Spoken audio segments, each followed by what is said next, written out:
ओम नमो भगवते वासुदेवाय। ओम नमो भगवते वासुदेवाय। ओम नमो भगवते वासुदेवाय। ओम अज्ञानतिमिरान्धस्य ज्ञानञ्जनं शलाकया चक्षुरुन्मीलितं येन तस्मै श्रीगुरुवे नमः। श्रीचैतन्यमनोभीष्टं स्थापितं येन भूतले स्वयं रूप कदा मह्यं ददाति स्वपदान्तिकं। वन्देऽहं श्रीगुरु श्रीयुतपदकमलं श्रीगुरून् वैष्णवांश्च श्रीरूपं साग्रजातं सहगण अन्वितं तं सजीवं साद्वैतं सावधूतं परिजनसहितं कृष्णचैतन्यदेवं श्रीराधा कृष्णपादान् सहगण ललिता श्रीविशाखा अन्वितांश्च। हे कृष्ण करुणा सिंधु दीनबंधु जगतपते गोपेश गोपिका कांत राधा कांत नमस्तुते। तप्त कांचन गौरांगी राधे वृंदावनेश्वरी विश्वानुसुते देवी प्रणमामि हरिप्रिये। नमो विष्णुपादाय कृष्णपृष्ठाय भूतले श्रीमती भक्ति वेदांत स्वामिन् इति नामिने। नमस्ते सरस्वती देवी गौरवाणी प्रचारिणे निर्विशेष शून्यवादी पश्चात देश तारिणी। जय श्री कृष्ण चैतन्य प्रभु नित्यानंद श्री अद्वैत गदाधर श्रीवासादि गौर भक्त वृंद। हरे कृष्णा कृष्ण कृष्ण हरे हरे हरे राम राम राम हरे हरे। हरे कृष्णा कृष्ण कृष्ण हरे हरे हरे राम राम राम हरे हरे। शील प्रभुपाद जी के द्वारा शील प्रभुपाद जी की जय। हरे कृष्णा। सभी को हरे कृष्णा।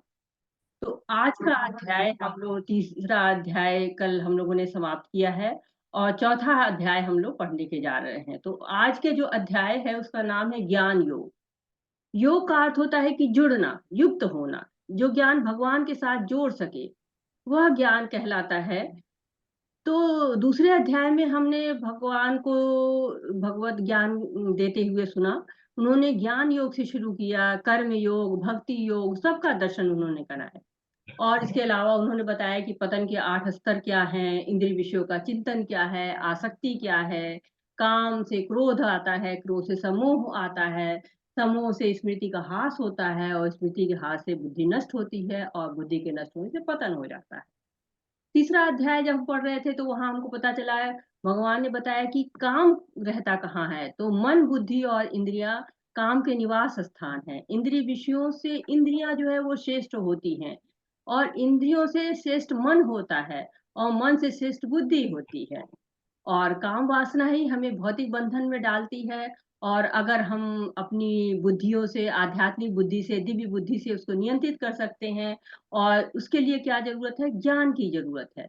तो हम दो तरह के ज्ञान जानते हैं। एक तो सांसारिक ज्ञान होता है जिसमें हम स्कूल में जाते हैं, एडमिशन होता है हमारा और वहां पर हम पढ़ते हैं, छोटी क्लास से शुरू करते हैं, बड़ी क्लासेस में जाते हैं और डिग्रियां प्राप्त करते हैं और भौतिक जीवन में आगे बढ़ जाते हैं। तो ये ज्ञान हमारा जो है अच्छा आहार विहार और निद्रा और भय से सुरक्षा देता है, गृहस्थ जीवन देता है, मैथुन की आवश्यकताओं को पूरा करता है। और दूसरे प्रकार का जो ज्ञान होता है वो आध्यात्मिक ज्ञान होता है। वो जीवन की जो समस्याएं हैं उनका स्थायी समाधान करता है। और जीवन की सबसे बड़ी समस्या क्या है? हरे कृष्णा। अगर जीवन में कोई भय है, कोई सबसे बड़ी समस्या है तो वो क्या है आपके अनुसार? इस जीवन में क्या क्या समस्याएं हैं, आपको लगती है कि कौन सी समस्या जो सबसे बड़ी है और सबके लिए है, किसी एक के लिए नहीं है, सबके लिए है, चाहे वो भारत में रहता है, चाहे वो अमेरिका में रहता है, चाहे वो छोटी गांव का है या बड़े गांव का है, कहीं का भी है, उसको क्या उसकी सबसे बड़ी आवश्यकता है, सबसे बड़ा भय क्या है, आवश्यकता क्या है उसकी। हरे कृष्णा प्रभु जी।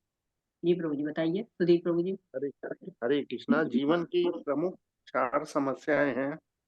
जन्म, मृत्यु, जरा, व्याधि। हर जी एक के जीवन में आएंगी ही आएंगी।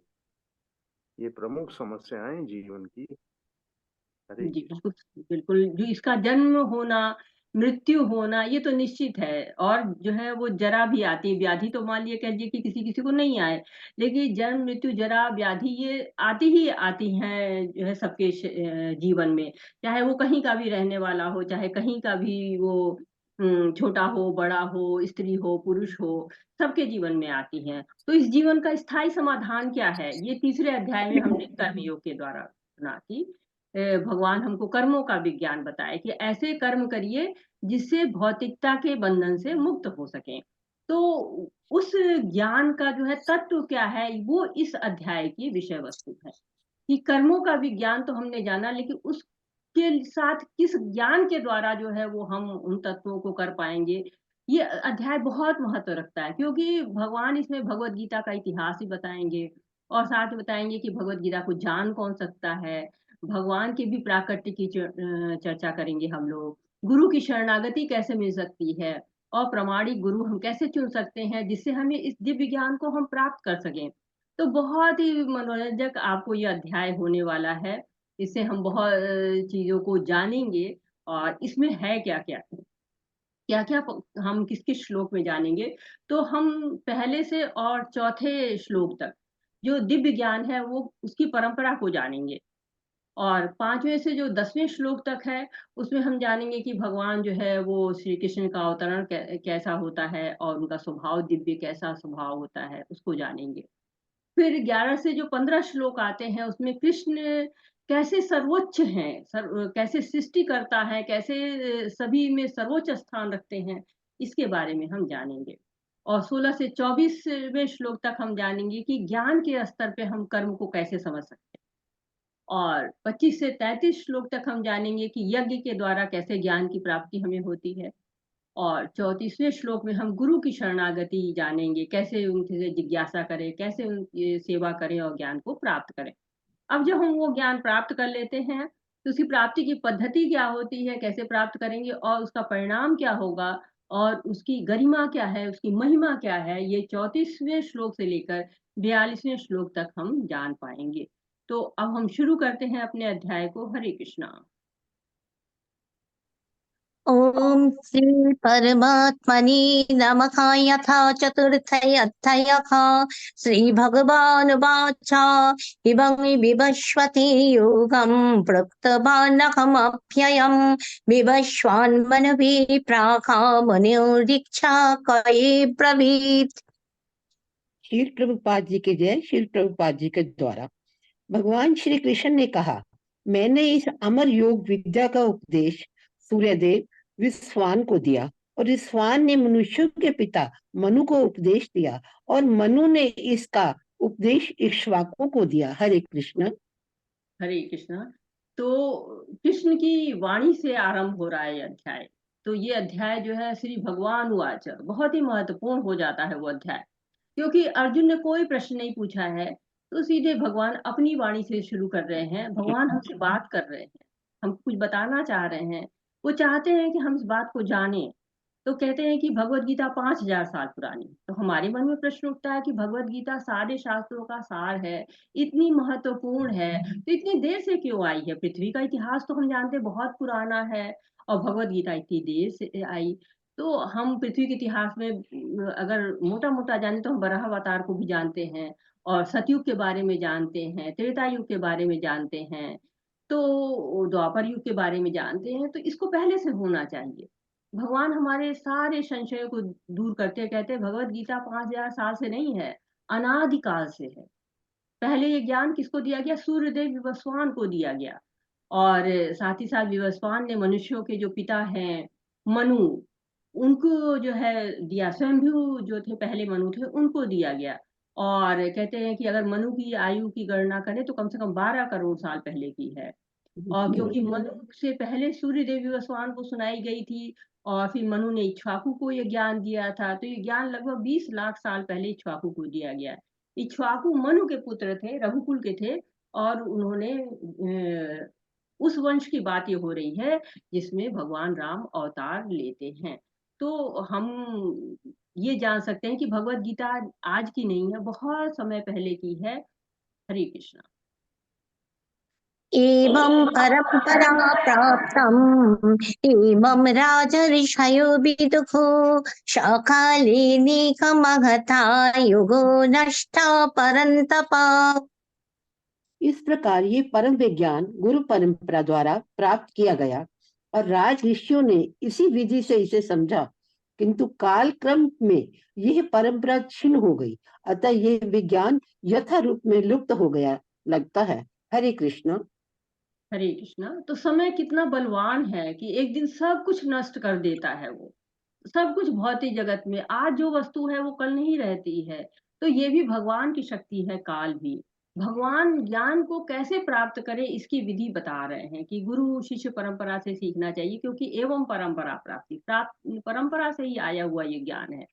क्योंकि काल की शक्ति से ज्ञान नष्ट हो गया था, इसलिए अर्जुन को दे रहे हैं। ज्ञान नष्ट नहीं हुआ था, ज्ञान लुप्त हुआ था, क्योंकि दिव्य ज्ञान है, नष्ट तो हो ही नहीं सकता है। राज ऋषियों की भी परंपरा से ही उनको भी ज्ञान प्राप्त हुआ था। राज ऋषि कौन थे? जो राजा भी थे और ऋषि भी थे। जैसे आप उदाहरण के तौर पे देख सकते, परीक्षित महाराज हैं, राजा जनक हैं, इक्ष्वाकु वंश के और भी राजा लोग थे जो भक्त भी थे और साथ ही साथ राजा भी थे। तो ये ज्ञान राजाओं को दिया जाता था। क्यों दिया जाता था? क्योंकि राजा पूरे राज्य का प्रतिनिधित्व करता है।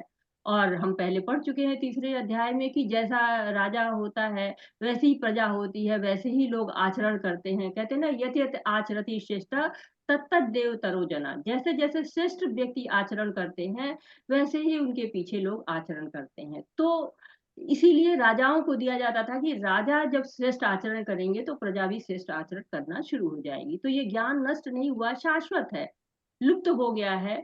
तो लोग अपने मनोधर्म से जो समझ में आया उसी को बताना शुरू कर दिया, और लोग जो सुन रहे थे उसी को सही सही समझने लगे। तो जब हम शास्त्रों में पढ़ते हैं, पद्म पुराण में पढ़ते हैं, तो वहां पे भगवान ने बताया कि 4 जगह ज्ञान दिया गया, यानी कि 4 प्रामाणिक समुदाय हैं। तो पहला जो है ब्रह्म ज्ञान संप्रदाय है। कौन सा है? जिसमें भगवान ने ब्रह्मा को ज्ञान दिया है। भागवतम और ब्रह्म संहिता में भी आप पढ़ सकेंगे, तेने ब्रह्म आदि कवये। भगवान ने जो है वो ब्रह्मा के हृदय में ज्ञान को प्रकाशित किया था, और इसके मुख्य आचार्य माधवाचार्य हुए हैं। और अगर आप अपनी भगवत गीता को यथारूप को खोल के देखते हैं तो इसमें परंपरा दी हुई, इसमें मध्वाचार्य का नाम है। और धीरे धीरे करते करते सिद्धांत सरस्वती ठाकुर और फिर प्रभुपाद तक ये परंपरा आई है, और जिससे हम लोग पढ़ रहे हैं। और दूसरा संप्रदाय श्री लक्ष्मी संप्रदाय है। इसमें रामानुजाचार्य मुख्य आचार्य हुए हैं। और तीसरा संप्रदाय है रुद्र संप्रदाय, शिव जी का संप्रदाय माना जाता है। इसके विष्णु स्वामी जी मुख्य आचार्य हैं। और चतुर्कुमार संप्रदाय, ये जो कुमार है ब्रह्मा के पुत्र है चतुर्कुमार, उनका संप्रदाय है। और उसके जो मुख्य आचार्य हैं वो निम्बकाचार्य जी। हरे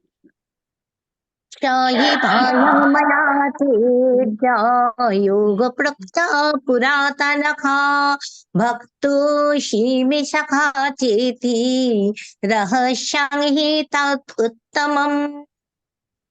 आज मेरे द्वारा वही ये प्राचीन योग यानी परमेश्वर के साथ अपने संबंध का विज्ञान तुमसे कहा जा रहा है, क्योंकि तुम मेरे भक्त तथा मित्र हो, अतः तुम इस विज्ञान के दिव्य रहस्य को समझ सकते हो। हरे कृष्णा।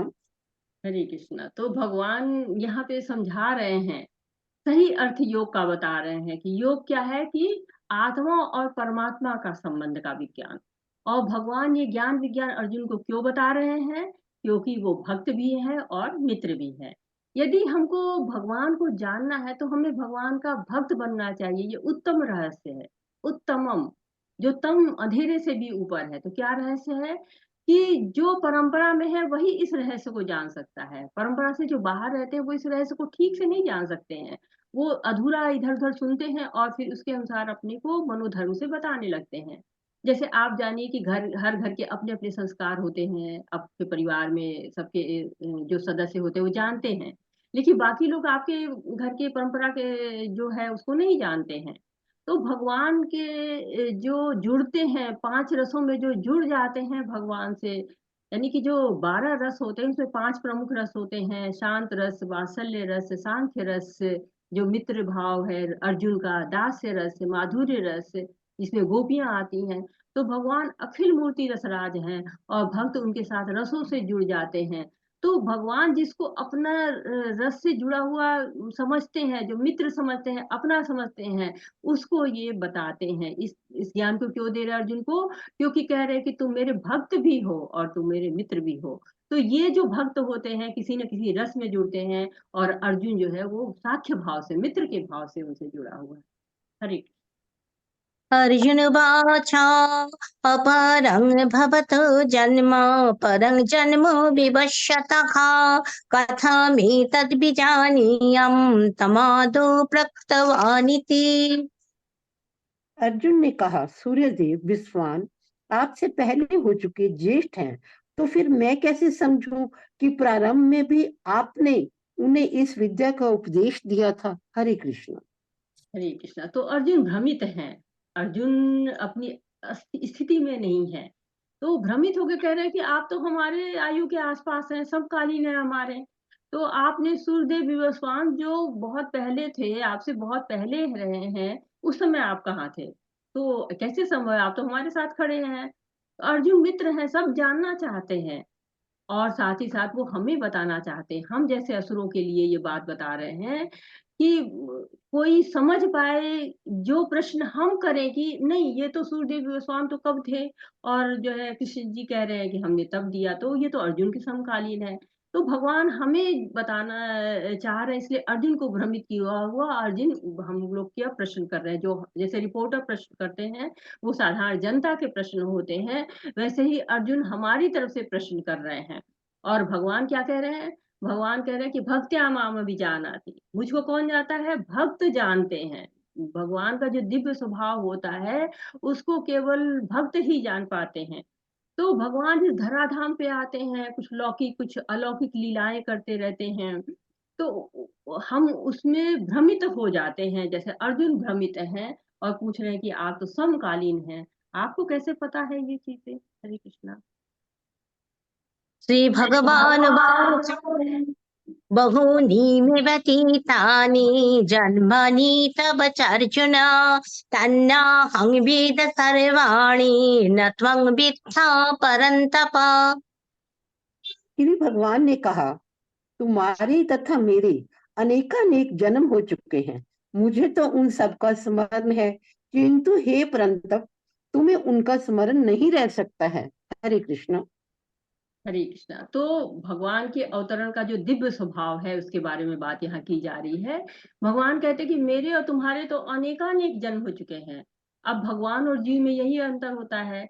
वो बता रहे हैं कि भगवान का अवतार होता है, जैसे कि ब्रह्म संहिता में हम कहते हैं ना कि अद्वैतम अच्युतम अनादि अनंत रूपम पुराण पुरुषम नव यौवनाचा वेदेशु दुर्लभ दुर्लभम आत्मभक्तो गोविंद आदि पुरुषम तम हम भजामि। तो भगवान अद्वैत है, अच्युत है, अनंत रूपों में विस्तार लेते हैं।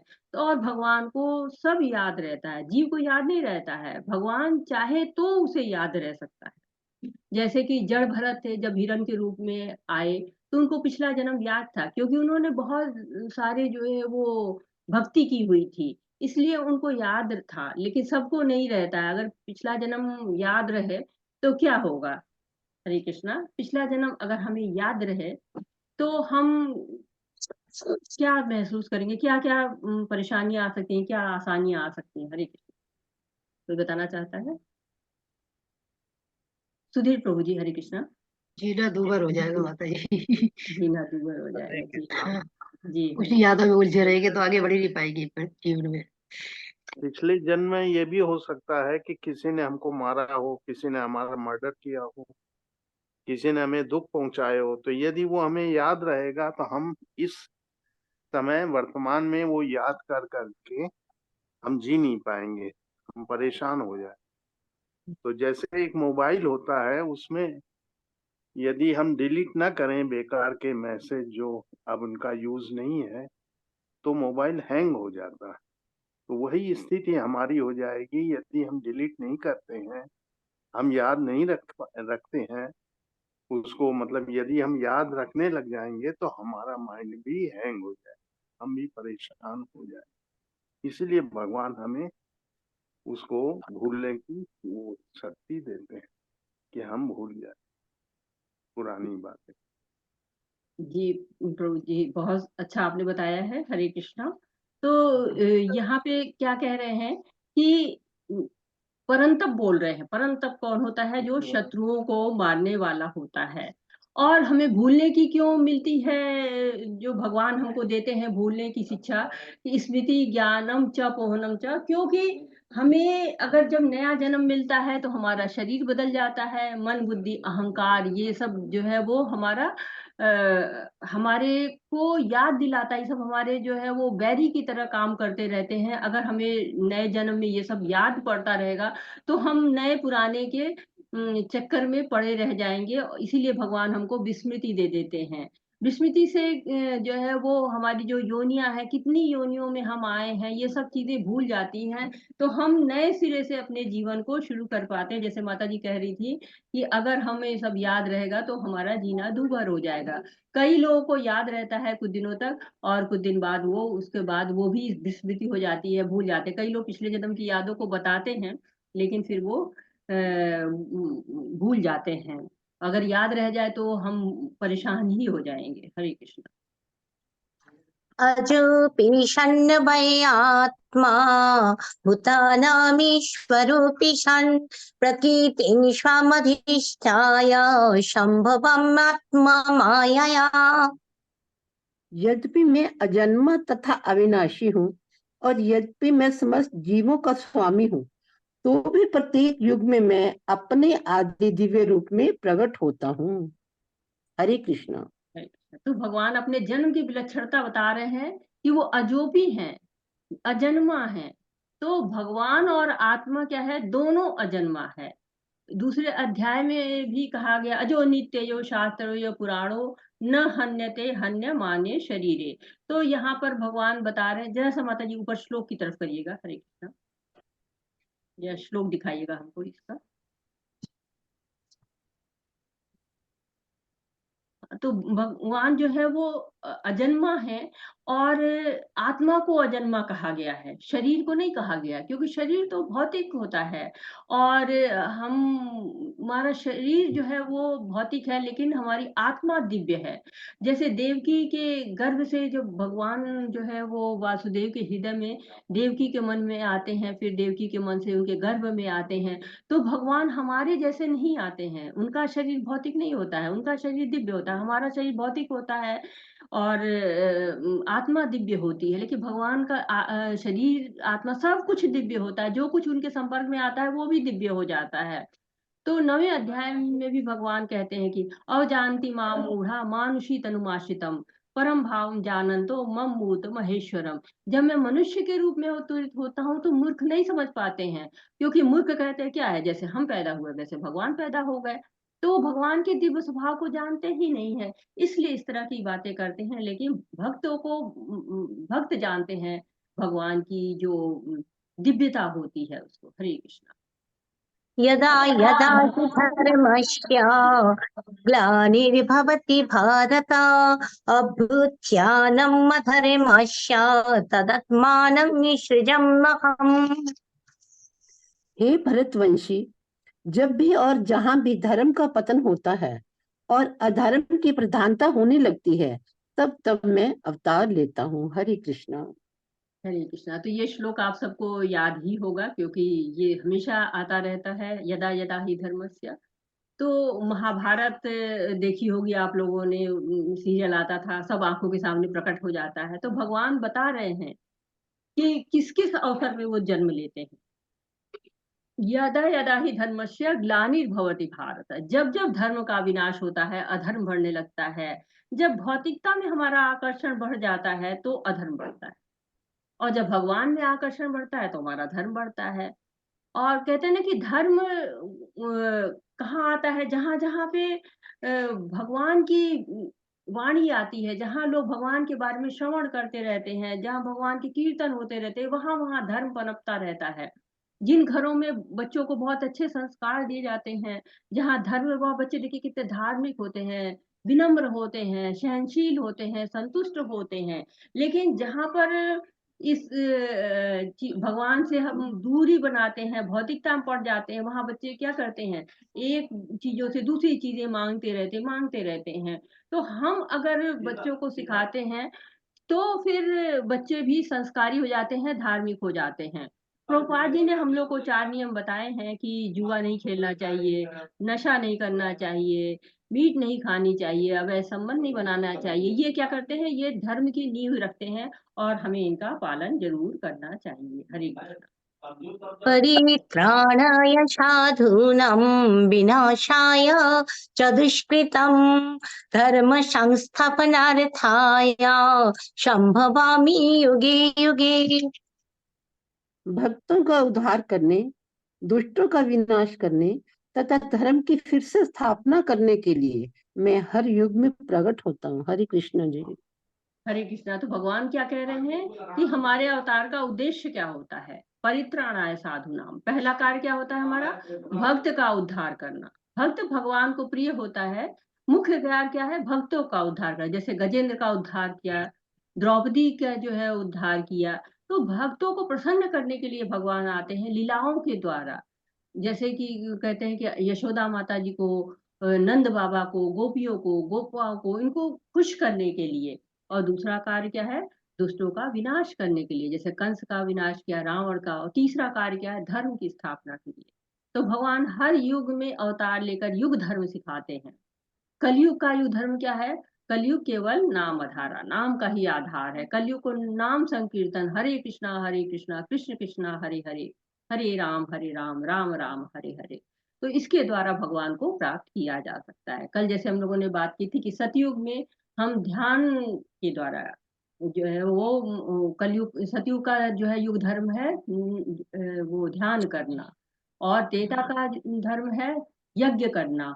और द्वापर का युग धर्म है अर्च विग्रह की पूजा करना। और कलयुग का युग धर्म है नाम जपना। नाम जप को महत्व दिया गया है। और इसी को चैतन्य महाप्रभु ने घर घर जो है वो फैलाने की कोशिश की थी कि जितना ज्यादा हम संकीर्तन यज्ञ का विस्तार कर सके। हरे जन्म कर्म च मे दिव्यम् एवं युवेत्ति ततः त्यक्त्वा देहं पुनर्जन्म नैति मामेति अर्जुन। हे अर्जुन, जो मेरे अविभाग तथा कर्मों की दिव्य प्रकृति को जानता है, वह इस शरीर को छोड़ने पर इस भौतिक संसार में पुनः जन्म नहीं लेता, अपितु मेरे सनातन धाम को प्राप्त होता है। हरे कृष्ण जी। हरे कृष्ण। तो भगवान का जन्म भी दिव्य है और कर्म भी दिव्य है।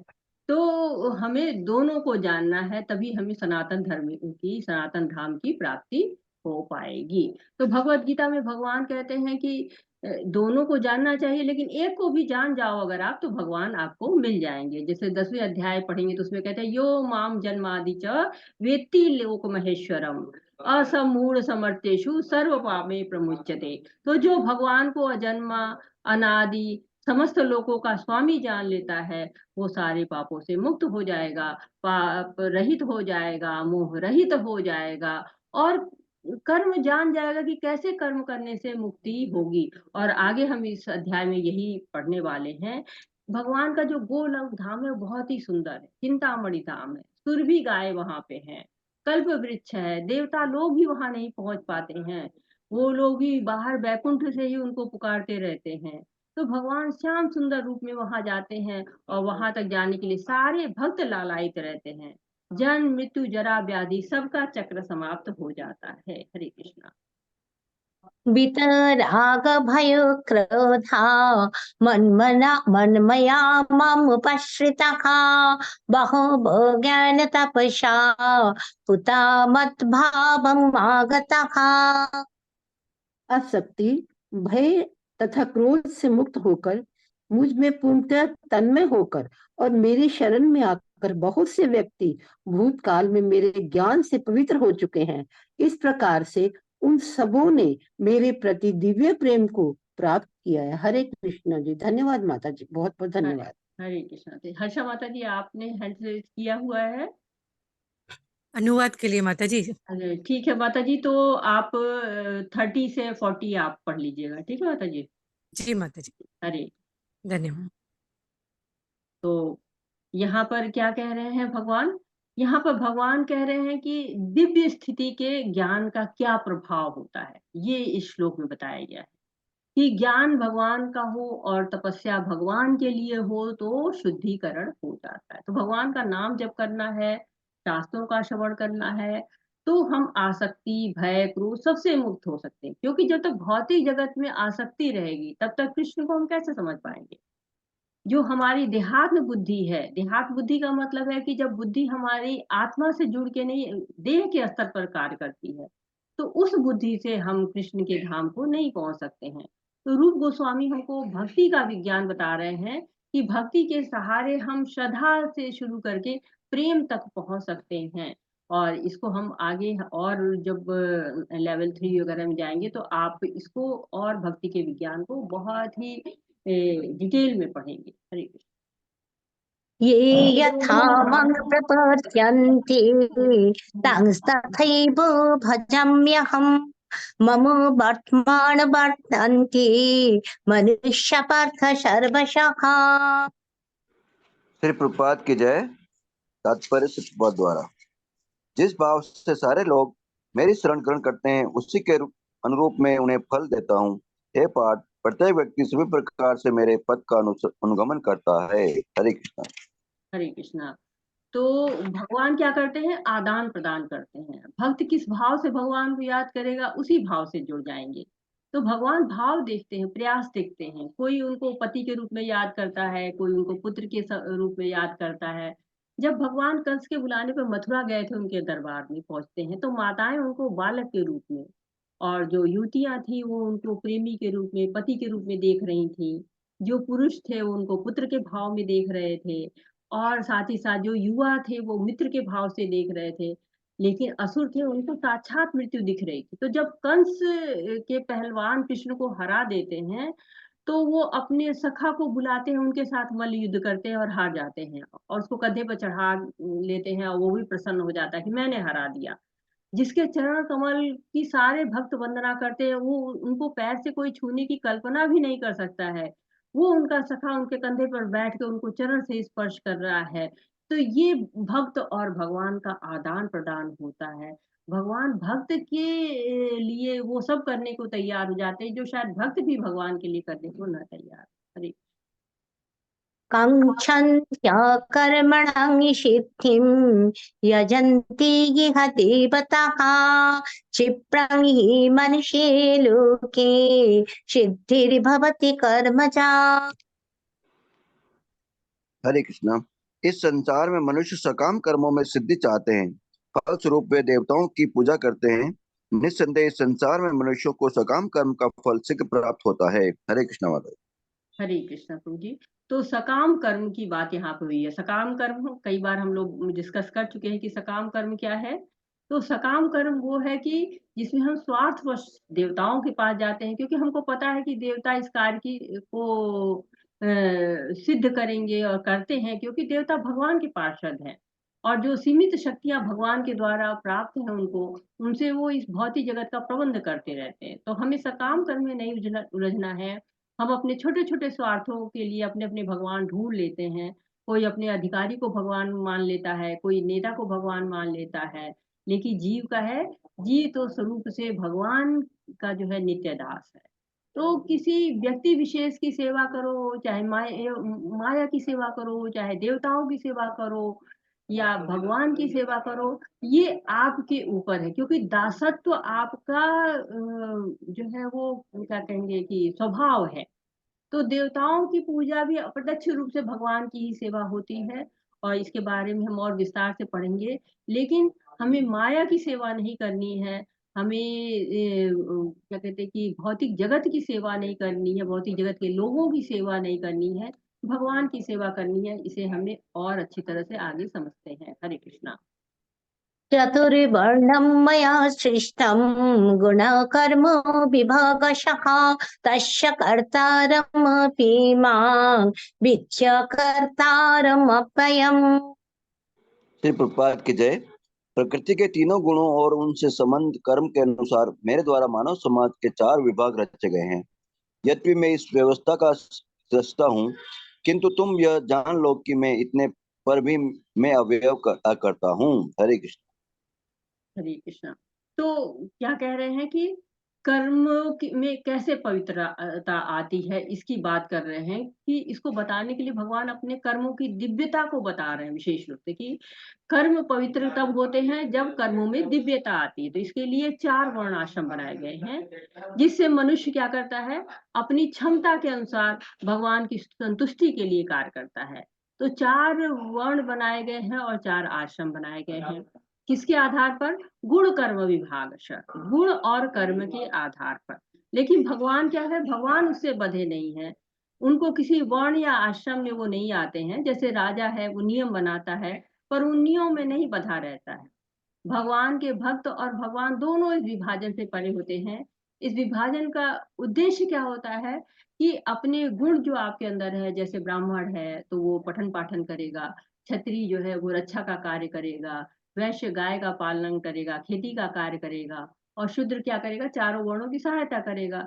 तो ये इन कार्यों को करते करते भगवान की संतुष्टि के लिए जो है वो कार्य होते चले जाएंगे, क्योंकि अपने अपने वर्ण में रह के उसके कार्य को पूरा करके और भगवान तक पहुंचा जा सकता है। हरे न मं कर्माणि लिम्पन्ति न मे कर्म फलस्पृहा इति मं योऽभिजानाति कर्मभिर्न शबद्धति। श्री प्रभुपाद की जय। मुझ पर किसी कर्म का प्रभाव नहीं पड़ता, न ही मैं कर्म फल की कामना करता हूँ। जो मेरे संबंध में इस सत्य को जानता है, वह भी कर्मों के फल के पास में नहीं बंधता। हरे कृष्ण। हरे कृष्णा। क्या आपको आवाजें आ रही है बहुत ज्यादा हमारे यहाँ से, इधर से? हरे नहीं कृष्णा, मेरी माता वॉइस जी, क्लियर है? नहीं माता जी, क्लियर। क्लियर है माता जी आवाज बहुत स्लो हो गई है। आवाज स्लो हो गई है?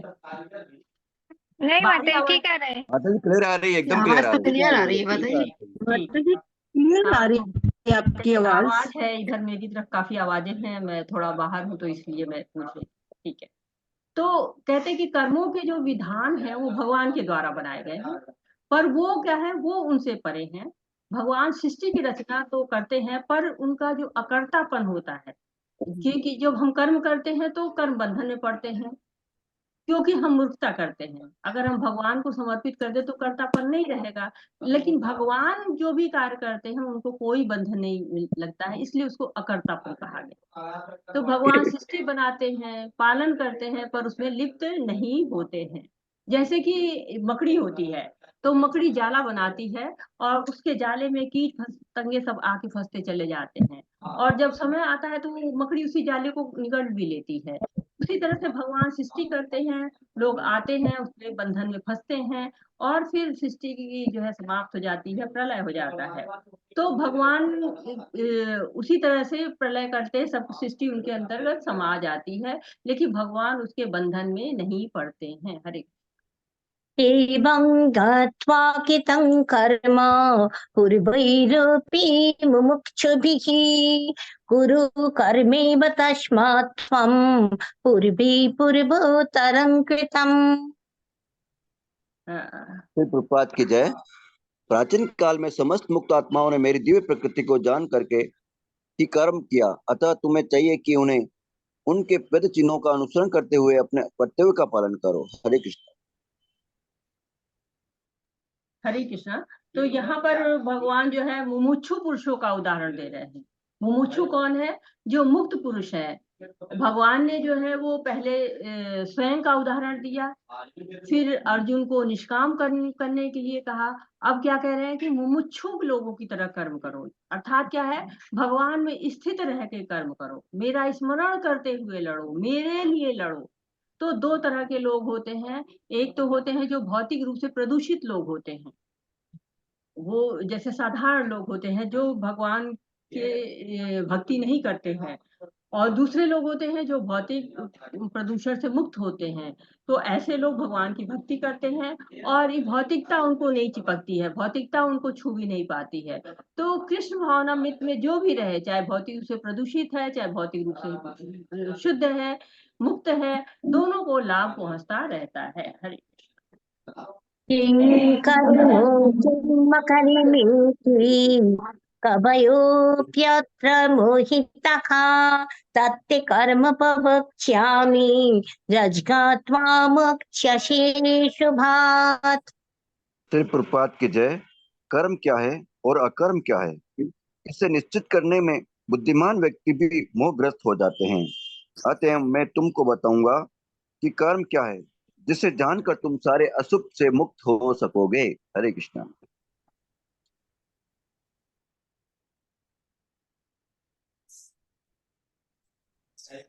तो 16वें श्लोक से लेकर और जो 24वें श्लोक तक ज्ञान के स्तर पर कर्म को समझाया जा रहा है। कर्म का जो विज्ञान होता है वो बहुत मुश्किल होता है, समझना बहुत मुश्किल है।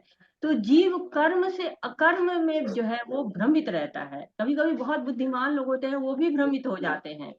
जैसे राजा अनिल की कहानी आप लोगों ने। हरे कृष्णा। अपना माइक म्यूट रखें अगर आप नहीं जो है कुछ कर रहे हैं तो। हरे कृष्णा। तो कहते हैं कि राजा नील की कहानी आप लोगों ने सुनी थी, लेवल 1 में सुनी होगी, कि कैसे वो 1 लाख गाय जो है वो दान करते रहते हैं, इसके बावजूद भी वो फंस जाते हैं, इसके बाद भी उनको मतलब भोगना पड़ा पाप कर्म, जो पाप का जो बंधन है, कर्म का जो बंधन है वो भोगना पड़ा था। वैसे ही क्योंकि वो समझ नहीं पाए, वो बुद्धिमान होते हुए भी कर्म कब कर रहे हैं अकर्म कर कर रहे हैं इसमें भ्रमित हो गए। वैसे ही जो यमदूत होते हैं अजामिल को लेने आते हैं, और अजामिल नारायण नारायण भगवान का नाम ले रहे थे, तो विष्णुदूत और यमदूत दोनों आ गए। अब दोनों सोच रहे हैं कि ये क्यों आए हैं, यमदूत सोच रहे हैं ये क्यों आ गए, ये तो बहुत ही ज्यादा इन्होंने पाप कर्म किया है। और विष्णुदूत सोच रहे हैं ये क्यों आ गए, ये तो नारायण नारायण कह रहे हैं।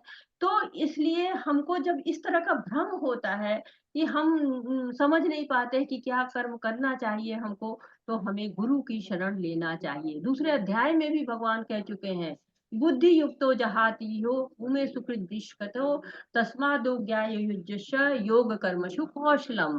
तो यह कुशलता पूर्वक भक्ति पूर्वक जो कार्य करता है, बुद्धि पूर्वक जो बुद्धि युक्त से होकर, भक्ति योग से होकर जो कार्य करता है, वो कर्म बंधन से मुक्त हो जाता है। हरे कर्मणो हि अपि बोध्यव्यम् बोध्यव्यं च विकर्मणः अकर्मणश्च बोध्यव्यं गहना कर्मणो गतिः।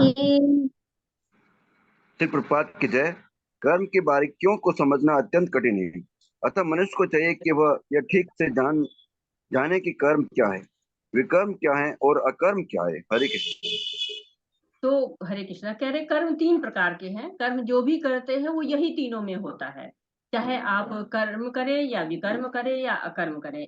तो कर्म जो नियत कर्म शास्त्र के अनुसार है वो कर्म करिए, चाहे वो कर्म जो शास्त्रों के विरुद्ध है वो करिए, जैसे चोरी करना पाप है, ये विकर्म है। और अकर्म क्या है, जो भगवान के लिए कहते हैं, कृष्ण भावनामृत में जो कर्म करते हैं, इन कर्मों को करके हमें कोई भी कर्म बंधन नहीं लगता है। हरे कर्मण्य कर्मया पश्येद् अकर्मणि च कर्मयः स बुद्धिमान् मनुष्येषु स युक्त कृष्ण कर्मकि। श्री प्रभुपाद की जय। मनुष्य कर्म में अकर्म और कर्म में अकर्म में कर्म देखता है, वह सभी मनुष्यों को बुद्धिमान है और सब प्रकार के कर्मों में प्रवृत्त रहकर भी दिव्य स्थिति में रहता है। हरे कृष्ण।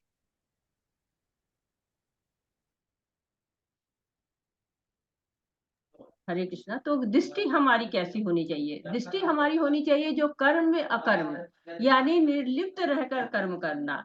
मैं की भावना का नहीं होना, मैं कर रहा हूँ। अगर ऐसा होता है, मेरे बिना तो ये हो ही नहीं सकता है, अगर मैं था तो हो गया, अगर इस तरह से कर्तापन आ जाता है तो बंधन आ जाता है। जैसे भोजन बना रहे हैं, अपने लिए बना रहे हैं, उस बीच में आपसे जो कुछ भी कमियां आएंगी, जो कुछ भी कर्म के में बंधन आएगा, वो आपको लगेगा।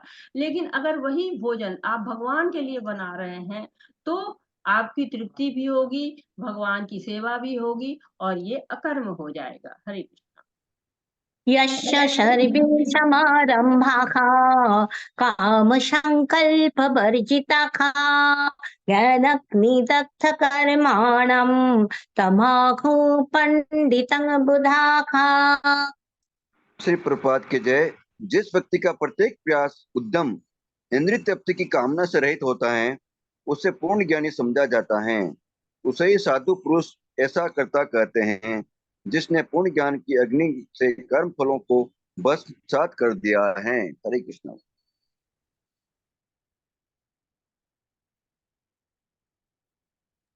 श्लोक 19 से लेके और 24 तक दो प्रकार के वैराग्य का वर्णन कि विषय वस्तु हम पढ़ते हैं, वैसे से हमें पता चलेगा। तो विषय वस्तु की जब इच्छा हृदय में आ जाती है और कामना हो गई, यदि इसी कामना पर चिंतन होता रहे कि मैं ये करूंगा, मैं जरूर करूंगा, और उसको प्रयास करता है, बहुत उद्यम करता है, तो क्या हो जाता है, संकल्प हो जाता है। कहते हैं काम संकल्प वर्जित हो। तो इस तरह के संकल्प नहीं करना है। हमको संकल्प करना है ऐसा जो भगवान के लिए मैं कृष्ण करूंगा, भगवान के लिए मैं कर्म करूंगा। इस तरह का अगर हम कर्म करते हैं तो कर्म फल ज्ञान के कारण हमारा ज्ञान जो होता है वो कर्म फलों को समाप्त कर देता है। क्योंकि विषय वस्तु की कामना से कर्म करेंगे तो हम जो भी प्रयास करेंगे, जो भी संकल्प करेंगे, वो बंधन के कारण होते चले जाएंगे। हरे कृष्ण। त्यक्त्वा कर्मफलासङ्गं नित्यतृप्तो निरश्रयः कर्मण्याभिप्रवृत्तोऽपि नैव किञ्चित् करोति सखा। श्री प्रभुपाद की जय।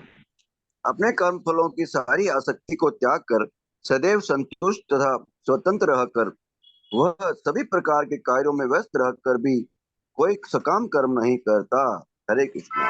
हरे कृष्ण। तो जब कोई भी कार्य में स्वयं का स्वार्थ रह ही नहीं जाता है, कर्म फल से कोई आसक्ति नहीं जाती, तो क्या होता है, नित्य तृप्त हो जाता है, निराश्रय, किसी भी कर्म फल के सहारे नहीं रहता है। तो ऐसा व्यक्ति क्या होता है, कर्म बंधन में पड़ता ही नहीं है। हरे कृष्ण। निराशीर्यत चित्तात्मा त्यक्त सर्व परिग्रहः शरीरं केवलं कर्म कुर्वन्नाप्नोति किल्बिषम्। सुधीर हरे प्रभु जी। माता जी पढ़ रही हैं क्या? नहीं नहीं, आप पढ़िए, मैं वही बोल रही थी, आप पढ़िए। अच्छा। श्रील प्रभुपाद जी की जय हो। ऐसा ज्ञानी पुरुष पूर्ण रूप से संयमित मन तथा बुद्धि से कार्य करता है, अपनी संपत्ति के सारे स्वामित्व को त्याग देता है और केवल शरीर निर्वाह के लिए कर्म करता है। इस तरह कार्य करता हुआ वह पाप रूपी फलों से प्रभावित नहीं होता है। हरे कृष्ण। तो क्या कह रहे हैं भगवान की, निराशी कौन है, जिसकी कोई सांसारिक आवश्यकता ही नहीं है। जो सांसारिक आवश्यकता, माता जी श्लोक दिखाइएगा थोड़ा सा। हरे कृष्ण।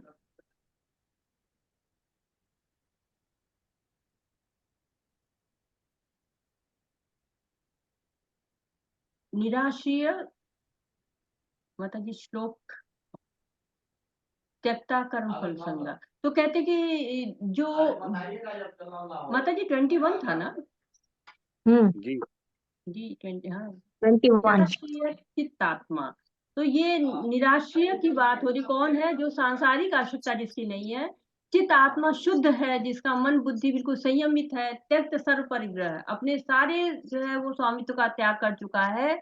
ऐसे शरीर बिल्कुल यंत्र की तरह कार्य करते हैं कि शरीर को चलाने के लिए जितनी आवश्यकता है उतना ही कर्म करेंगे, भगवान की सेवा करेंगे, उनसे प्रेम करेंगे, तो भगवान क्या कहते हैं कि आसक्ति रहित रहते हुए जो योगी केवल शरीर में मन, बुद्धि, इंद्रियों की शुद्धि के लिए सारे कर्म करता रहता है, वो ही भगवान को प्राप्त कर सकता है। कायेन मनसा बुद्धिया केवल इंद्रियरपि योगिना कर्म कुर्वन्ति संग व्यक्ता आत्म शुद्ध है। ये तो केवल आत्म शुद्धि के लिए ही ऐसा व्यक्ति कार्य करता रहता है। हरे कृष्ण। यदृच्छालभसन्तुष्टः दन्धातीतो विमत्सरः समसिद्धौ वसिद्धौ च कृत्वापि न निबध्यते। जो स्वतः होने वाले लाभ से संतुष्ट रहता है, जो द्वंद्व से मुक्त है और ईर्ष्या नहीं करता, जो सफलता तथा असफलता दोनों में स्थिर रहता है, वह कर्म करता हुआ भी कभी बंधता नहीं। हरे कृष्ण। हाँ, तो पहले भगवान ने बताया कि वो क्या नहीं करता है, सब त्याग देता है वो, और अब बता रहे क्या करता है। भगवान बता रहे कैसा है, वो संतुष्ट है, इच्छाएं उसको परेशान नहीं कर रही हैं कि आज ये वाला मोबाइल चाहिए, कल वो वाला गैजेट चाहिए। द्वंद्व से मुक्त है, सुख दुख दिन रात सब उसके लिए बराबर है। जब इच्छाएं नहीं है, क्योंकि इच्छाएं ही समाप्त नहीं होती हैं, तो उसकी दिशा क्या हो, बदल गई। अब दिशा पहले अपनी तरफ थी, अब भगवान की तरफ हो गई, सारे द्वंद्व समाप्त हो गए। द्वंद्व समाप्त, तो कोई इच्छा ही नहीं, सफलता असफलता दोनों दिशाओं में हरी इच्छा। तो ऐसे व्यक्ति को बंधन हो ही नहीं सकता है, समभाव रहता है, क्योंकि उसको ये नहीं लगता है कि उनके पास बंगला है, कार है, हमारे पास नहीं है, ऐसा ठीक नहीं है। इस तरह की स्थिति उसकी नहीं रहती है। हरे कृष्ण। गतसङ्गस्तमुत्तस्य ज्ञानावस्थितचेतसः जज्ञयाचरता कर्म समग्रं प्रविलीयते। जो पुरुष प्रकृति के गुणों के प्रति अनासक्त है और जो दिव्य ज्ञान में पूर्णतया स्थित है, उसके सारे कर्म ब्रह्म में लीन हो जाते हैं। हरे कृष्ण। तो आसक्ति क्या होती है, आसक्ति बंधनकारी होती है। किसी वस्तु से, पदार्थ से, व्यक्ति से जब हम हृदय से लग जाते हैं तो बंधन हो जाता है। पदार्थ अपने आप में आकर्षक नहीं होता है, जब उसे 3 गुण मिल जाते हैं तो वो आकर्षक हो जाता है। जैसे लोहा है, उसमें कोई आकर्षण नहीं है, जब लेकिन उसी लोहे का दरवाजा बन जाता है तो वो आकर्षण हो जाता है। तो तीनों गुण, जो सतोगुण, रजोगुण, तमोगुण, ये बंधन है, 3 गुणों का मजबूत बंधन है। और जो इसके प्रति आसक्त हो जाता है, वो ही भगवान की प्राप्ति में क्या होता है कि बंध नहीं पाता है। लेकिन जो इसके प्रति आसक्त होता है वो बंध जाता है, अनासक्त नहीं बनता है। तो जो दिव्य ज्ञान अर्थात आत्मा और परमात्मा के ज्ञान को जानता है, वो इन कर्म बंधनों में नहीं फंसता है। हरे कृष्णा। ब्रह्मार्पणं ब्रह्महविः ब्रह्माग्नौ ब्रह्मणाहुतं ब्रह्मैव तेन गन्तव्यं ब्रह्मकर्म समाधिना। जो व्यक्ति कृष्ण भावनामृत में पूर्णतया लीन रहता है, उसे अपने आध्यात्मिक कर्मों के योगदान के कारण अवश्य ही भगवत धाम की प्राप्ति होती है, क्योंकि उसमें हवन आध्यात्मिक होता है और हवि भी आध्यात्मिक होती है। हरे कृष्ण। हरे कृष्णा। तो जो कृष्ण भावनामृत पूर्त्यालीन है, जो ब्रह्म अर्पण, ब्रह्म हवि, ब्रह्माग्नि, सब कुछ ब्रह्म है। चाहे यज्ञ भी ब्रह्म है, उसकी हवि भी ब्रह्म है, और वो जो हवन में डालते उसको हवि कहते हैं। तो ब्रह्म भगवान की पहली अवस्था होती है। जब हम कर्म खुद के लिए करते हैं तो आसक्ति रहती है, कर्मफल से आसक्ति रहती है, क्योंकि हम कर्मफल को भोगना चाहते हैं। और सब कुछ भगवान को अर्पण कर देते हैं तो हमारी स्थिति बदल जाती है। तो कर्म भी, अर्थात जो हवन है वो भी भगवान का है, जो उसमें डाल रहे हैं कर्म फल वो भी भगवान के लिए है, सब आध्यात्मिक हो जाता है। और आध्यात्मिक कर्म हो तो भगवत धाम निश्चित होता है। तो हवन, अग्नि, यज्ञकर्ता और अंतिम फल सब भगवान का हो जाए तो यही कृष्ण भावनामृत अवस्था होती है। हरे कृष्ण। दैवमेवापरि यज्ञं योगिना पर्युपासते ब्रह्माग्नौवपरि यज्ञं यज्ञेनैव युपजुह्वति। कुछ योगी विभिन्न प्रकार के यज्ञों द्वारा देवताओं की भली भांति पूजा करते हैं और कुछ पर ब्रह्म रूपी अग्नि में आहुति डालते हैं। हरे कृष्ण। हरे कृष्णा। तो भगवान क्या कह रहे हैं कि कुछ योगी विभिन्न प्रकार के यज्ञ द्वारा देवताओं की पूजा करते हैं। तो देव पूजा भी एक यज्ञ है, पर देव पूजा को यज्ञ कैसे कर सकते हैं, क्योंकि यज्ञ तो विष्णु के लिए किया जाता है। तीसरे अध्याय में कहा गया है कि श्री विष्णु के लिए यज्ञ के रूप में कर्म करना चाहिए। तो यज्ञ भी विष्णु का ही एक नाम है। यज्ञ बहुत सारे हैं, पर इनकी दो श्रेणियों को यहाँ पर कहा गया है कि द्रव्य यज्ञ जो सांसारिक वस्तुओं के लिए है, ज्ञान यज्ञ जो दिव्य ज्ञान के लिए है। तो शास्त्रों में कहा गया कि किसी के लिए पूजा करो, वो सब कुछ विष्णु के पास जाता है।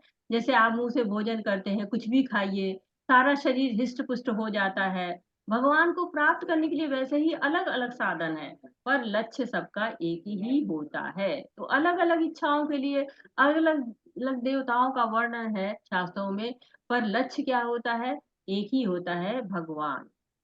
हरे कृष्ण। क्षत्रादीनिन्द्रियाणम् संयमग्निषु जुह्वति शब्दादीनि विषयानन्ये इन्द्रियाग्निषु जुह्वति। इनमें से कुछ यानी विशुद्ध ब्रह्मचारी श्रवणादि क्रियाओं तथा इंद्रियों को मन की नियंत्रण रूपी अग्नि में स्वाहा कर देते हैं।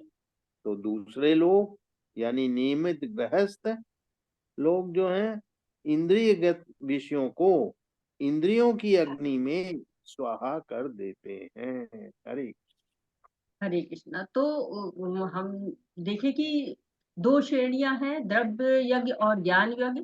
उसके बाद जो है वो तीसरा मन पे नियंत्रण और इंद्रिय भोग के द्वारा भी क्या कर सकते हैं, हम भगवान को प्रसन्न कर सकते हैं, भगवान की सेवा कर सकते हैं। जो विशुद्ध ब्रह्मचारी होते हैं वो श्रवण आदि कार्य करते हैं, श्रवण कीर्तन, और उसके द्वारा इंद्रियों पर नियंत्रण करने का प्रयास करते हैं। तो ये भी एक प्रकार का यज्ञ है। तो गृहस्थ को इंद्रियों पे नियंत्रण करना जो है वो कहते हैं कि नियंत्रण करना चाहिए, लेकिन उनको नियंत्रण कैसे करना है कि संयमित करना है, जहां आवश्यकता हो वहां पर लगाएं, और भगवान का श्रवण करें, बहुत आवश्यक है, यश कीर्तन करें, और इनसे जो सांसारिक जो रचन वो है, बंधन है, रचनाएं हैं, उनसे बच सकते हैं। तो जैसे कि इंद्रियां संयमित करेंगे गृहस्थ लोग, तो एक उत्तम संतान को उत्पन्न करें और उसे सही संस्कार दें, उसका भक्त बनाएं उसको, ये भी एक प्रकार का यज्ञ है। और ये केवल गृहस्थ जीवन में ही हो सकता है। जो ब्रह्मचारी जीवन या वानप्रस्थ सन्यासी ये नहीं कर सकते हैं, लेकिन गृहस्थ ये कार्य कर सकता है, उसको इस प्रकार का यज्ञ करना चाहिए। सर्वाणीन्द्रियकर्माणि प्राणकर्माणि चापरे आत्मसंयम योगाग्नो जुह्वति ज्ञानदीपिते। दूसरे जो मन तथा इंद्रियों को वश में करके आत्म साक्षात्कार करना चाहते हैं, संपूर्ण इंद्रियों तथा प्राण वायु के कार्यों को संयमित मन रूपी अग्नि में आहुति कर देते हैं। हरे कृष्ण। हरे कृष्णा। तो आप लोग नोट करते जाइए, मतलब मन में नोट करिए या ऐसे कि लगातार यज्ञ के कितने प्रकार हैं बताए चले जा रहे हैं। पहले द्रव्य यज्ञ बताया गया, फिर ज्ञान यज्ञ बताया गया, फिर मन पर नियंत्रण और इंद्रिय भोग, ये जो है 26वें श्लोक में बताया गया। और 27वें श्लोक में पांचवा जो है वो बता रहे यज्ञ आत्म संयम का यज्ञ। और फिर आपको छठा प्राणायाम का भी बताया जाएगा कि पतंजलि ऋषि ने जो योग प्रणाली बताई थी, उसके जो अनुयायी है पतंजलि ऋषि के, वो इंद्रिय के कार्यों को और प्राण वायु को संयम में करते हैं। तो सारी इंद्रियों का कार्य अर्थात देखना, आंखों से, नाक से सूंघना, जीभ से स्वाद लेना, ये सब कार्य करना, तथा जो प्राणायाम है, श्वास की क्रिया है, उसको संयमित करना, ये भी एक यज्ञ होता है। तो सब नियंत्रण करके करना है, भगवान से आत्मा के संबंध को खोजना है। तो ये कार्य इन यज्ञों के माध्यम से करना है। देखते हैं आगे के श्लोक में कौन सा यज्ञ बताते हैं। द्रव्ययज्ञास्तपोयज्ञाः योगयज्ञास्तथा परे श्रद्धाया ज्ञानयज्ञाश्च यथाया संशितव्रताः। कठोर व्रत अंगीकार करके कुछ लोग अपनी संपत्ति का त्याग करके, कुछ कठिन तपस्या द्वारा, कुछ अष्टांग योग पद्धति के अभ्यास द्वारा अथवा दिव्य ज्ञान में उन्नत करने के लिए वेदों के अध्ययन द्वारा बुद्ध बनते हैं। हरे कृष्ण। हरे कृष्ण। तो इस श्लोक में द्रव्य यज्ञ के बारे में बताया गया, जैसे कि अस्पताल बनवाना, अनाथालय चलाना, ओल्ड एज होम चलाना, ये सब कहलाते हैं। तो कुछ लोग कठोर व्रत करते हैं, जैसे हिरण्यकश्यपु ने कठोर व्रत किया था अमरता का प्राप्त करने के लिए, और जड़ भरत सारा राजपाट त्याग कर देते हैं। कुछ लोग वेदांत सूत्र या सांख्य दर्शन के अध्ययन में पूरा जीवन लगा लेते हैं, वो स्वाध्याय यज्ञ कहलाता है। कुछ लोग अष्टांग योग करते हैं, वो विभिन्न प्रकार से भगवान तक पहुंचने का प्रयास करते रहते हैं। हरे कृष्णा। अपाने जुह्वति प्राणं प्राणे पाने तथा परे प्राणापान गतिरुत्वा प्राणायाम परायणाः अपरे नियताहारः प्राणान् प्राणेषु जुह्वति। तो अन्य लोग भी हैं जो समाधि में रहने के लिए श्वास को रोके रखते हैं, यानी प्राणायाम। वे अपान में प्राण को और प्राण में अपान को रोकने का अभ्यास करते हैं, और अंत में प्राण अपान को रोककर समाधि में रहते हैं। अन्य योगी कम भोजन करके प्राण की प्राण में ही आहुति देते हैं। हरे कृष्ण। हरे कृष्ण। तो सांस के रोक कर जो योग विधि होती है वो प्राणायाम कहलाती है। हमारे शरीर में 5 प्रकार की वायु होती है, प्राण, अपान, व्यान, समान और उदान। ये 5 प्रकार की वायु आत्मा को घेरे रहती है। तो योगी विविध प्रकार के आसन करते हैं और इस 5 प्रकार की वायु को नियंत्रित करने का प्रयास करते हैं और नियंत्रित करके उसको शुद्ध करते हैं। तो उसमें आध्यात्मिक प्रभाव आ जाता है। परंतु इस प्रकार का योग भौतिक लाभ के लिए नहीं होता है, बल्कि आत्मा की मुक्ति के लिए करते हैं। तो कुछ लोग सांसों की गति को इतना धीमी करते हैं जिससे आयु बढ़े। कहते हैं ना कि हमको लिमिटेड सांसें मिलती हैं, तो उस गिनती को सोचते हैं कि मैं सांसें कम लेंगे तो हमारी आयु बढ़ जाएगी, तो हमें ध्यान करने का ज्यादा समय मिलेगा। तो वो लोग सांसों पे इतना धीमी गति कर लेते हैं, इतनी कि पता ही नहीं चलता है कि सांस ले रहे हैं कि नहीं। ऐसा कई योगियों ने किया हुआ है। तो ये भी एक जो है वो प्रकार का योग विधि है। हरे कृष्ण। सर्वेति यज्ञविदो यज्ञक्षपितकल्मषाखा यज्ञशिष्टामृतो भुजः यान्ति ब्रह्म सनातनम्।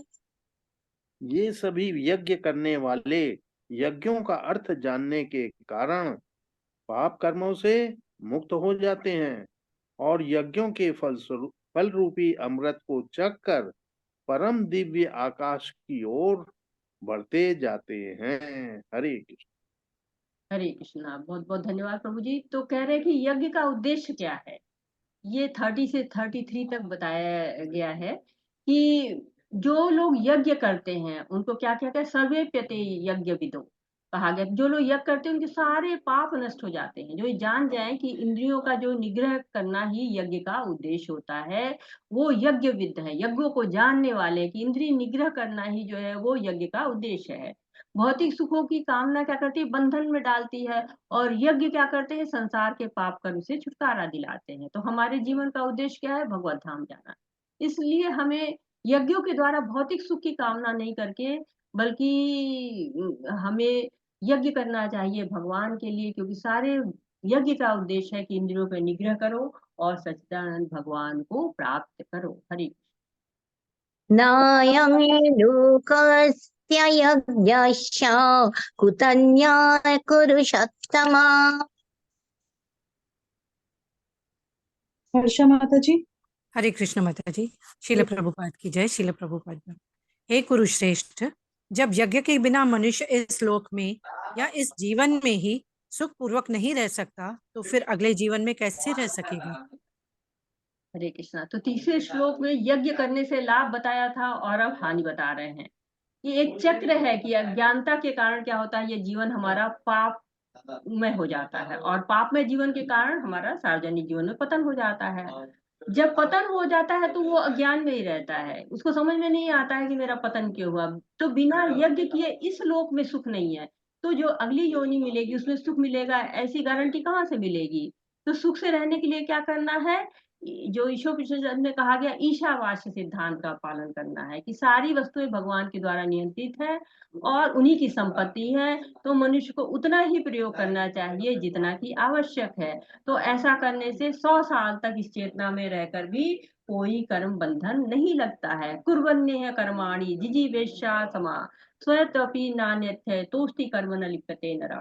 तो भगवान ने कोटा निर्धारित कर दिया है, जब हम भोजन करते हैं हमें पता चल जाता है कि हमारा पेट भर गया, यही हमारा कोटा है।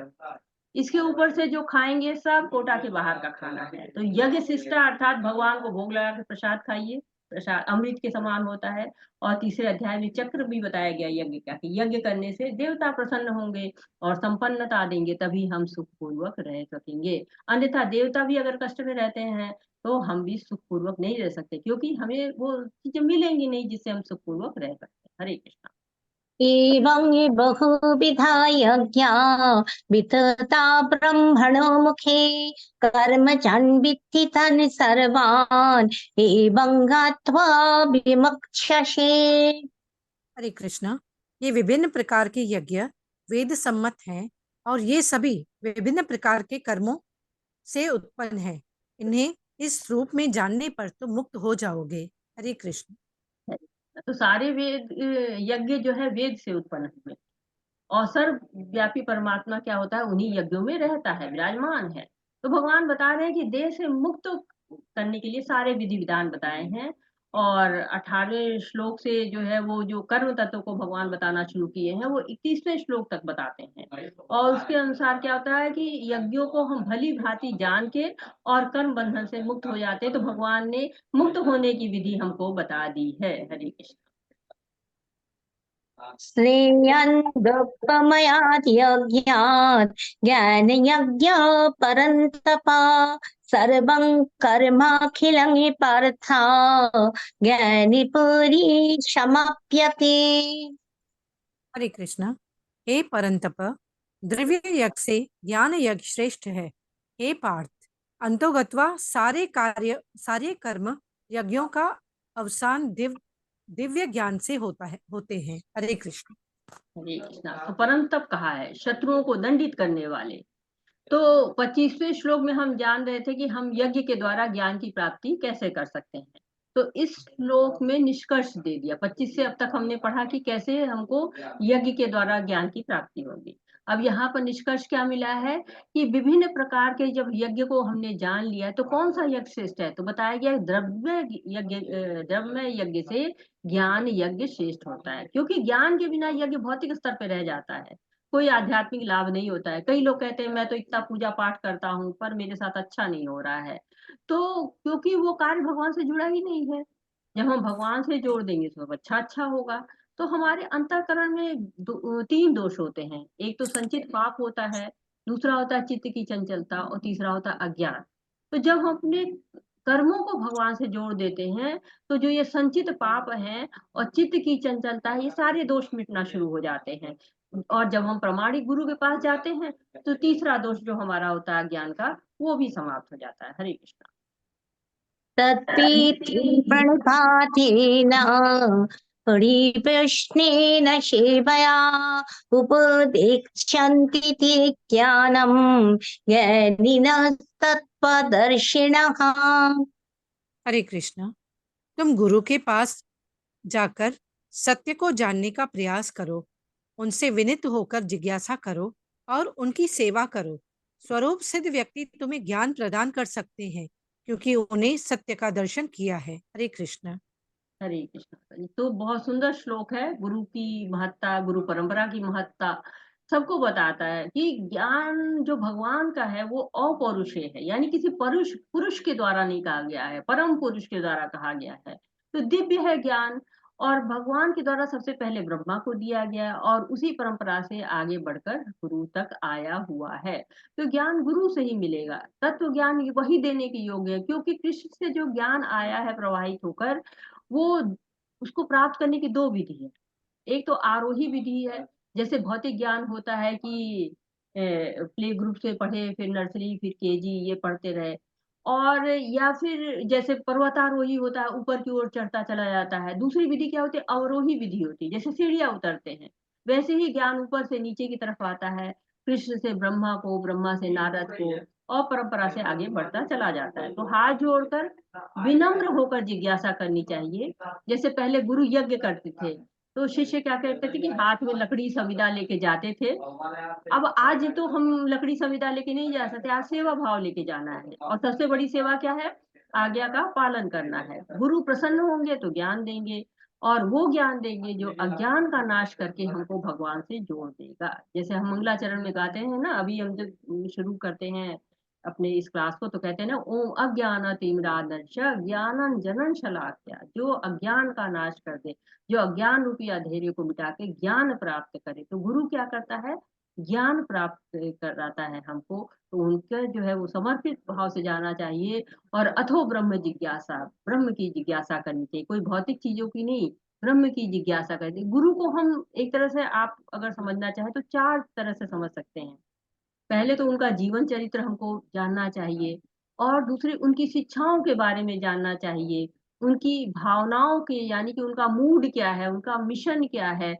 जब हम इन चीजों को जान जाते हैं और इनको अपनाते हैं, तो हमें उनकी कृपा प्राप्त हो जाती है। हरे कृष्ण। यज्ञात्वा न पुनर्मोहम् एवं यशसि पाण्डव येन भूतन्न शेषेण द्रक्ष्यात्मन्यथो मयि। हरे कृष्ण।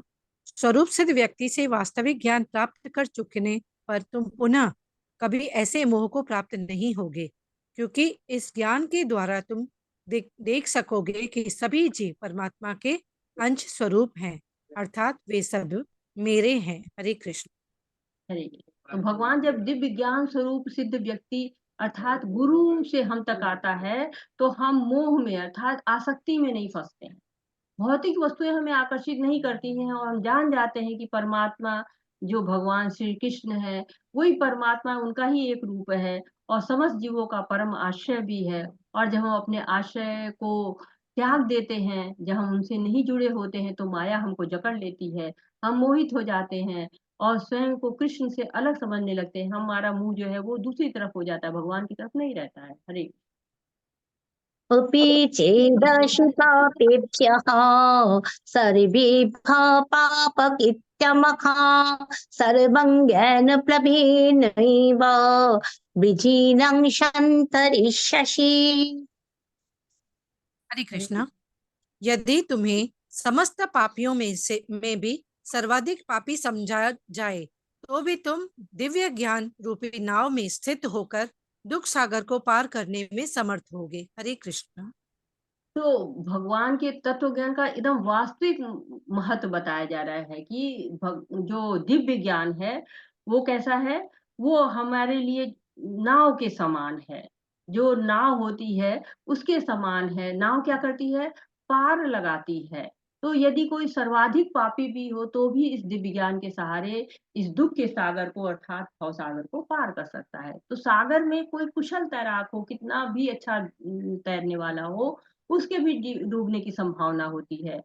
जीवन को बचा पाना बहुत ही मुश्किल होता है, परंतु भगवान से प्राप्त हुआ दिव्य ज्ञान क्या करता है? हमें मुक्ति दिलाता है। ये भव सागर है, इस सागर से हमें मुक्ति दिलाता है। जब हम अपने को सही स्थिति हमें पता चल जाती है, तो हम क्या करते हैं? स्वयं को बचा सकते हैं। क्योंकि अगर हमें पता है कि हम कितनी दूर तक तैर पाएंगे, हम कितना पानी है उसके अंदर, अगर हमें ये सब पता चलता है, तो हम क्या करते हैं? बच सकते हैं। तो हमें दिव्य ज्ञान क्या है? इस नाव का सहारा लेना चाहिए, और इस दुख के सागर को, भव सागर को पार करना चाहिए। हरे यथैधं समृद्धोऽग्निः भस्मसात् कुरुतेऽर्जुन ज्ञानाग्निः सर्वकर्माणि भस्मसात् कुरुते तथा। हरे कृष्ण। जैसे प्रज्वलित अग्नि ईंधन को भस्म कर देती है, उसी तरह हे अर्जुन, ज्ञान रूपी अग्नि भौतिक कर्मों के समस्त फलों को जला डालती है। हरे कृष्ण। कृष्ण। कि इस भौतिक जगत में सबसे बड़ा भ्रम क्या है? कि मैं शरीर हूँ, और ये भ्रम कब टूटता है? जब हमें भगवान का ज्ञान होता है, तो आत्मा और परमात्मा के संबंध का ज्ञान होता है, तत्व ज्ञान का बोध होता है। अगर तत्व ज्ञान का बोध एक बार हो जाए ना, तो हमेशा के लिए रहता है। हमेशा जो है वो हम उस तत्व ज्ञान के फल को प्राप्त करते रहते हैं, ज्ञान को प्राप्त करते रहते हैं। क्योंकि कर्म फल जो हमारे होते हैं, उनकी कई अवस्थाएं हैं, और उनको हमें भोगना ही पड़ता है। और पद्म पुराण में बताया गया है कि हाँ, हमारे जो प्रारब्ध होते हैं वो हम वर्तमान में भोग रहे होते हैं, लेकिन कुछ अप्रारब्ध होते हैं जो हमें, जिनके फल अभी अंकुरित नहीं हुए हैं, लेकिन हाँ, हमें उनको भी भोगना पड़ेगा। हरे कृष्ण। न तो फिर हि आगे ज्ञानेन सदृशं पवित्रमिह विद्यते तत्स्वयं युग संसिद्ध्यः कालेनात्मनि विन्दति। हरे कृष्ण। इस संसार में दिव्य ज्ञान के समान कुछ भी उदात्त तथा शुद्ध नहीं है। ऐसा ज्ञान समस्त योग का परिपक्व फल है। जो व्यक्ति भक्ति में सिद्ध हो जाता है, वह यथा समय अपने अंतर में इस ज्ञान का आस्वादन करता है। हरे कृष्ण। हरे कृष्णा। तो क्या करें कि दिव्य ज्ञान कैसा होता है? एकदम शुद्ध होता है, उदात्त होता है। और जब सारे योग करते करते साधक जो है एकदम परिपक्व हो जाता है, तो उस दिव्य ज्ञान के फल को मिलता है उसको। जैसे हम बीज बोते हैं तो पेड़ निकलता है, पत्तियां शाखाएं निकलती हैं, फूल निकलता है, फल निकलता है। तो क्या होता है? एक प्रोसेस होती है, समय लगता है, पेड़ की सेवा करनी पड़ती है। वैसे ही दिव्य ज्ञान गुरु के पास जाकर उनकी सेवा करके, उनके आदेशों का पालन करके, साधना करने के बाद प्राप्त होता है। और ये फल क्या होता है? हमेशा ही आनंददायक होता है। जो भक्त प्राप्त करता है इसको, स्वाद चखता है उसका। कहते हैं ना कि तेषाम सतत युक्तानाम भजताम प्रीति पूर्व ददामि बुद्धि योगम तम ये न मामुपयन्ति ते। तो जो प्रीति पूर्वक भजता है, वो उसको क्या करते हैं? भगवान उसको ज्ञान प्रदान करते हैं। ददामि बुद्धि योगम तम, उसको बुद्धि देते हैं, जिससे उसको भगवान तक पहुंचने का रास्ता मिल जाता है। हरे कृष्णा। श्रद्धावान् लभते ज्ञानं तत्परशं जतेन्द्रियः ज्ञानं लब्ध्वा परं शान्तिम् अचिरेणाधिगच्छति। हरे कृष्णा। जो श्रद्धालु दिव्य ज्ञान में समर्पित है और जिसने इंद्रियों को वश में कर लिया है, वह इस ज्ञान को प्राप्त करने का अधिकारी है, और उसे प्राप्त करते ही वह तुरंत आध्यात्मिक शांति को प्राप्त होता है। हरे कृष्णा। हरे कृष्णा। तो अभी तक हम ज्ञान प्राप्त करने के क्या परिणाम मिलते हैं, अर्थात ज्ञान की क्या महिमा है, ये जानिए। अब हम 39वें श्लोक से लेकर 42वें श्लोक तक ज्ञान प्राप्ति करने में श्रद्धा कितनी आवश्यक है। तो भक्ति का जो प्रथम चरण है वही श्रद्धा बताई गई है। तो इस श्लोक में इसी को क्या कहा है? ज्ञान प्राप्ति की योग्यता है, जिसने इंद्रियों को वश में कर लिया और जिसकी कृष्ण पर श्रद्धा है।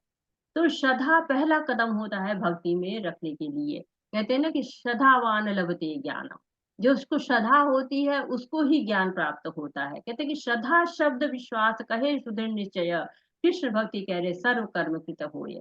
जो श्रद्धा शब्द जिसको पता होता है, जिसको श्रद्धा होती है, उसको विश्वास आने लगता है, उसका निश्चय दृढ़ होने लगता है, और वो कृष्ण के लिए कार्य करता है।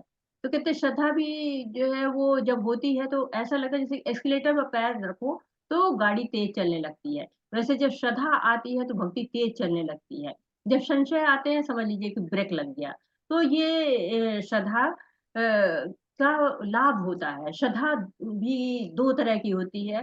एक मुकुलित श्रद्धा होती है कि अभी कली की तरह से है, भक्तों का संग प्रसाद पाकर जागृत हो जाती है। और फिर पुष्पित श्रद्धा हो जाती है, विकसित हो जाती है, भगवान में दृढ़ निश्चय आ जाता है। हरे कृष्ण। अग्नश्च शब्दधानश्च संशयात्मा विनश्यति नायं लोकोऽस्ति न परः न सुखं संशयात्मनः। हरे कृष्णा। किंतु जो अज्ञानी तथा श्रद्धा विहीन व्यक्ति शास्त्रों में संदेह करते हैं, वे भगवत भावना अमृत नहीं प्राप्त करते, अपितु नीचे गिर जाते हैं। संशय आत्मा के लिए ना तो इस लोक में ना ही परलोक में कोई सुख है। हरे कृष्णा। हरे कृष्णा। तो कहते हैं कि जो अज्ञ है अर्थात अज्ञानी है और श्रद्धालु है, जो भगवान गुरु साधु और शास्त्र में विश्वास नहीं रखते। कुछ लोग कहते हैं ना कि doubt is the sign of intelligence, कि अगर संशय है तो वो क्या है, बुद्धिमानी है। लेकिन हर चीज में संशय करेंगे तो क्या करेंगे, दोषी ढूंढते रहेंगे। तो यदि हमें कोई संशय आता है तो हमें गुरु से प्रश्न पूछना चाहिए। परिप्रश्न न सेवया, सेवा करिए और प्रश्न करिए, दोबारा पूछे, नहीं समझ में आता है। क्योंकि अगर आपके अंदर संशय रह जाता है तो बहुत ही पतन की तरफ आपको जो है रास्ता मिलता जाता है। कहते नहीं, कुछ श्रद्धा कुछ दुष्टता और कुछ संशय कुछ ज्ञान, घर का रहा न घाट का, ज्यों धोबी का स्वान।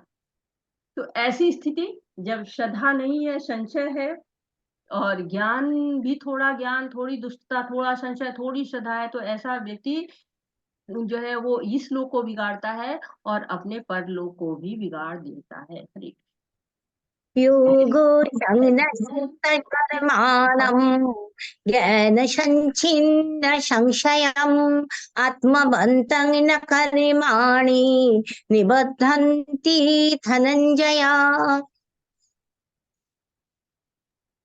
कौन पढ़ो माता पढ़ेगा? जी। जी मैं, कोई और पढ़ना चाहते हैं?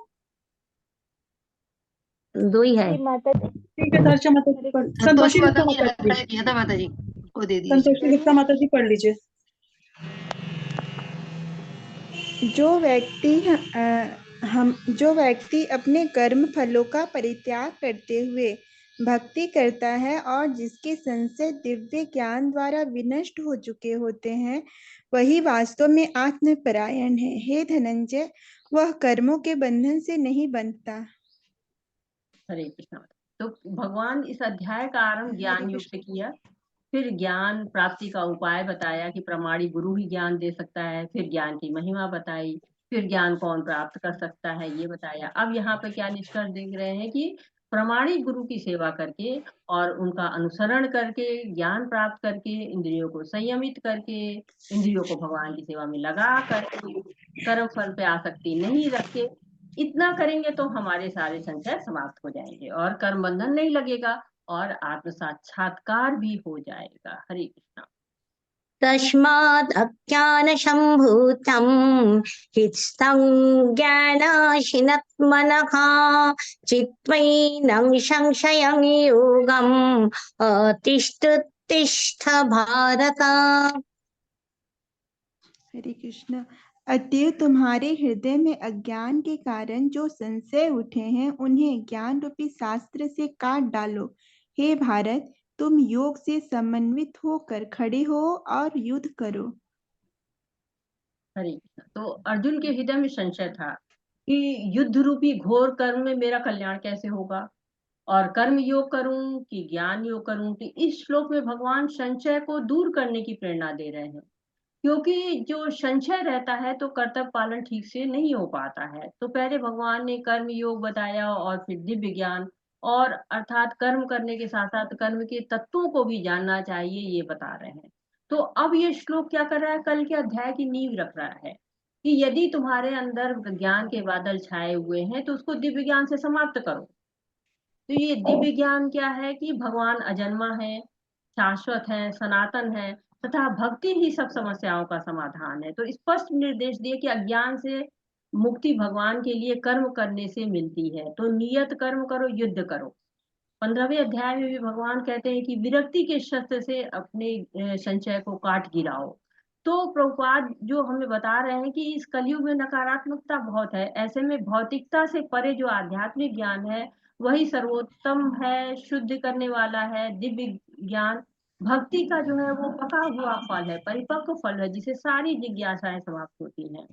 तो सारे यज्ञ भगवान की प्रसन्नता के होने चाहिए, और ज्ञान कर्म भक्ति ये तीनों कृष्ण भावनामृत के सिद्धांत में समाये हुए हैं, और ये अज्ञान को जड़ से समाप्त कर देते हैं। तो ये जो पाप कर्म की उपमा जो है वो कह रहे हैं कि ऐसे सर्प हैं जो कि जिसके दांत तोड़ दिए गए हैं। तो अगर हमारे पाप कर्म समाप्त हो जाते हैं और हम कृष्ण भावनामृत कर्म करते हैं और इंद्रियों को संयमित रखते हैं, अज्ञान को समाप्त कर देते हैं, तो हम भक्त की श्रेणी में आ सकते हैं। तो कल का अध्याय हमारा होगा कृष्ण भावना भावित कर्म, कि हमें कर्म भी पता चल गया और ज्ञान भी पता चल गया। अब हम इसके सहारे कैसे कृष्ण भावनामृत कर्म कर सकते हैं, ये अब आगे कल हम पढ़ेंगे।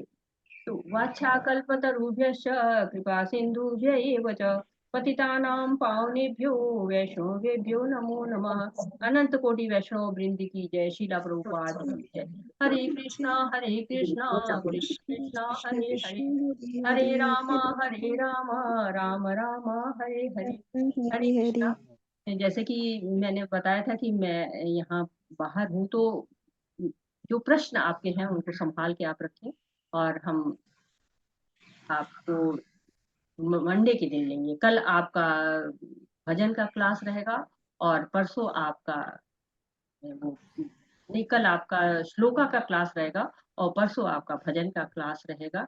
तो आप लोग उसमें जुटिएगा, इसी लिंक पे वो क्लास रहेगा। हरे कृष्णा। माता जी धन्यवाद माता जी, बहुत बहुत हरे कृष्ण। जी क्या हाँ, आप लोग को रिकॉर्डिंग भेज दी है हमने। रिकॉर्डिंग आप लोग देख सकते हैं सभी लोग। जी जी माता जी, उसमें देख लेंगे। जी ग्रुप पर डली है माता जी, डली है। हाँ, और किसी का हाँ, शीतल माता जी ओवर थिंकिंग समझ नहीं पाए हम, आप हंस रहे हो। हरे कृष्ण। माता जी क्वेश्चन आंसर का लिंक भेज दीजिए। क्वेश्चन आंसर का लिंक ग्रुप पे आ गया है माता जी, आप क्वेश्चन आंसर ग्रुप में लेके कर सकते हैं। जी मैम, हरे कृष्ण। हरे कृष्ण। हरे कृष्णा। तो आज हम लोग विदा लेते हैं यहीं पर।